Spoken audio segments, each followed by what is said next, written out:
Ngayong tapos na ang NBA trade deadline, suriin na natin ang mga hakbang na ginawa ng mga kupunan na nagbabago sa landscape ng fantasy basketball.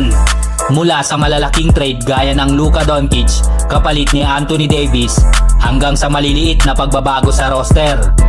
Bawat galaw ay may epekto sa basketball, kaya narito ang mga pinakamalalaking trades na naganap.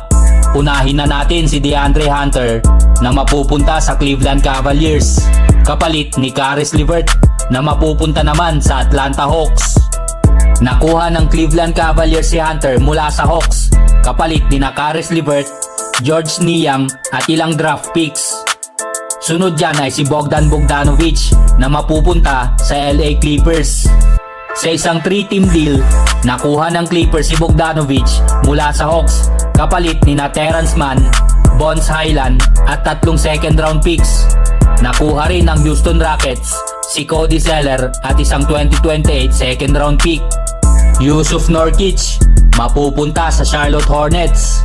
Kinuha ng Hornets si Nurkic at isang 2026 first round pick mula sa Phoenix Suns kapalit ni Cody Martin at isang 2026 second round pick. Hindi pa tiyak kung ire-reserve muna o palalaroin ng Hornets si Nurkic, lalo na't nasa rebuilding phase pa ang kanilang kupunan. Dennis Schroeder mapupunta sa Detroit Pistons. Isinama siya sa multi-team trade ni Jimmy Butler kahapon lamang, ngunit kalaunan ay niruta siya papuntang Pistons. Mula sa Nets, na-trade siya papunta sa Warriors bago mapunta sa Utah Jazz. At ngayon naman ay nasa Detroit na siya nang hindi man lang nakakapaglaro para sa Utah Jazz. Eto sa Lakers ulit. Nakuha ng Lakers si Mark Williams mula sa Charlotte Hornets kapalit ni Dalton Knecht, Cam Reddish, isang 2031 unprotected first round pick at isang 2030 pick swap. Isang mobile lob threat si Mark Williams na may magandang shooting touch at isang matibay na rebounder at shot blocker sa depensa. Sa tingin ninyo, championship contender na nga kaya ang Lakers? Sunod dyan ay si Jimmy Butler na mapupunta sa Golden State Warriors. Andrew Wiggins naman sa Miami Heat. Sa isang 5-time deal, nakuha ng Warriors si Butler, habang ang Heat naman ay nakuha si Wiggins, Kyle Anderson, PJ Tucker mula sa Jazz at isang protektadong first round pick mula sa Golden State. Aangat na kaya ang Warriors sa pinakabago nilang lineup?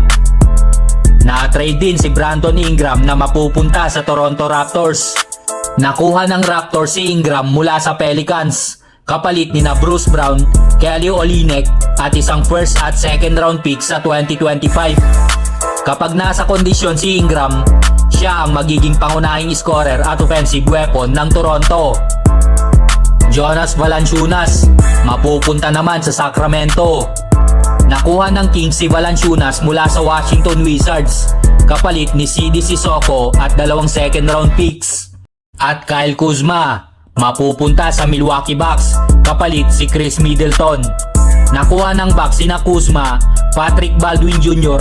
at second round compensation mula sa Wizards kapalit ni Chris Middleton, AG Johnson at isang pick swap. Ano kayang tingin nyo sa mga trade na to mga chong? Sino kaya ang panalo at sino ang lugi? Comment lang sa baba at pag-usapan natin yan. That's number 4 tonight. Looney gets it back to Wiggins. Oh, Wiggins with